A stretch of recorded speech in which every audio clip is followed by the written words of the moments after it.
ஓம் நம சிவாய. கோவில் போகலாமா? Temple block 2. இன்றைக்கி நம்ம வந்திருக்கக்கூடிய கோவில் எதுன்னு பார்த்திங்கன்னா, சென்னை பாடியில் இருக்கிற திருவழிதாயம் திருவள்ளீஸ்வரர் ஜெகதாம்பிகை கோவிலுக்கு தான் வந்திருக்கோம். இந்த கோவிலோட மெயின் அட்ராக்ஷன் யாருன்னு பார்த்திங்கன்னா, இந்த புறாக்கள் தான். இந்த புறாக்களுக்கு நம்ம கையாலேயே நம்ம ஃபுட்டு கொடுக்க முடியும்.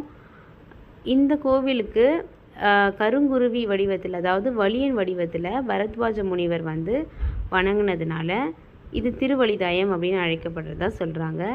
இந்த கோவிலில் இருக்கக்கூடிய விநாயகர், அவர் பார்த்திங்கன்னா பிரம்மருடைய 2 மகள்களான கமலி, வள்ளி, இவங்க 2 பேரையும் திருமணம் பண்ணினதாக இந்த ஆலயத்தில் சொல்லப்படுது.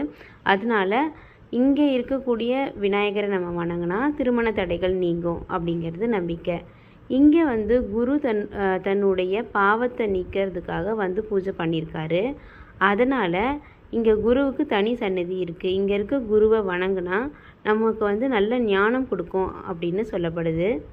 இந்த ஆலயத்தில் இருக்கக்கூடிய சிவபெருமான் கஷ்டங்களை தீர்க்கிறவர்.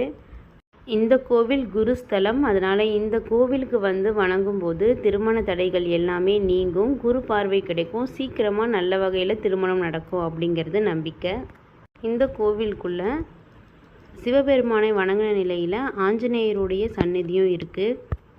இந்த கோவில் சென்னையில் இருக்கக்கூடிய பாடல் பெற்ற தலங்களில் ஒரு கோவில். இங்கே இருக்கக்கூடிய சிவபெருமான் சுயம்பு மூர்த்தி. அதனால் இந்த ஆலயத்துக்கு இன்னும் ரொம்ப அதிகமான சக்தி இருக்குது. பக்கத்தில் மங்கள விநாயகர் ஆலயமும் இருக்குது. வாய்ப்பு கிடைக்கிறவங்க கண்டிப்பாக விசிட் பண்ணுங்கள்.